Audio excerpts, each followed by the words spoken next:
Alright, so this is going to be 3 parts of me making my carrot cake for Easter. So I'm starting off with 2 cups of flour,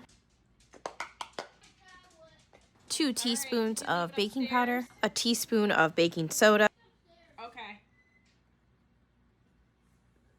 a half a teaspoon of salt,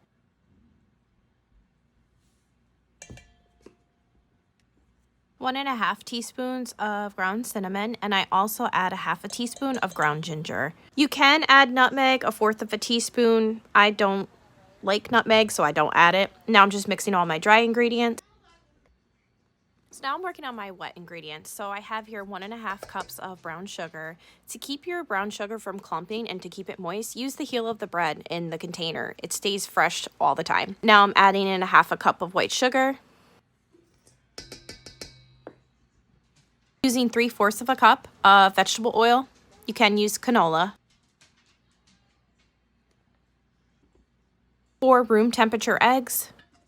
Teaspoon of vanilla, and a 8-ounce can of crushed pineapple drained. Just going to mix all your wet ingredients to combine and then add in your 3 cups of shredded carrots. You're going to give that a stir and then go ahead and add in your dry ingredients, and you're going to mix everything until it's combined. You can also add nuts if you prefer. Thanks for watching and stay tuned for part 2. Now I'm ready to prepare my cake pan. So I have 2 8-inch cake pans here that I'm going to go ahead and prep. I'm using butter here. You can use shortening. And then I have 2 pieces of parchment paper that I cut rounds in just to make it easier to get the cakes out, because this is a very moist cake. So you just want to be able to get it out very easily after it's cooled. Once you have both pans greased, you're going to go ahead and put about a tablespoon of flour, maybe a little bit less, and then you're just going to coat the pans with the flour, just tapping it until you get it completely covered, and then tap the rest into the other pan, and then just repeat the process. You can also use a 9x13 for this cake as well. So now that I have both my pans prepared, I'm going to go ahead and evenly spread my batter amongst the 2 pans. In the meantime, I do have my oven preheating to 350. These cakes will take about 35 to 45 minutes depending on your oven temp.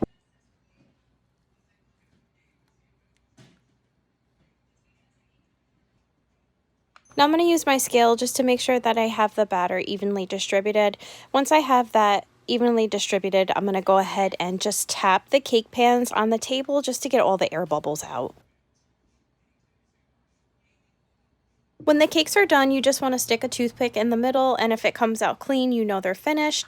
These did take about 35 minutes for me, and they were perfectly done. Stay tuned for part 3.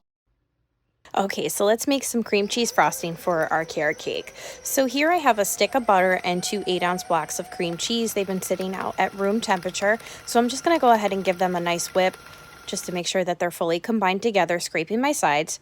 Putting in a teaspoon of vanilla, a pinch of salt, and then I do use 2 cups of powdered sugar. I put half of the powdered sugar in at first. I do it in batches just to make sure that it's fully combined. You're going to go ahead and just mix that all up, and you're going to scrape down the sides in between. And then add in the remaining amount of sugar and then do the same. Scrape down your sides and then fully combine. This is what it should look like, this consistency right here. Now I'm ready to ice my cakes. So I have a little bit of frosting on the first layer just to prevent it from slipping when I go to frost it. Now I'm going to put some frosting on the first layer here. This is your middle layer. So I'm going to go ahead and put a generous amount there and then bring it to the sides. Put my second cake on top of that. You have to make sure your cakes are completely cooled before you ice them. If not, everything's just going to slide right off and the cakes will just slip and slide all over the place. So then I put some icing on top, and then I pull it all the way over to the sides, and then I work on icing the sides of my cake. Did use a piping bag as well. You don't have to, but thanks for watching part 3 of my carrot cake.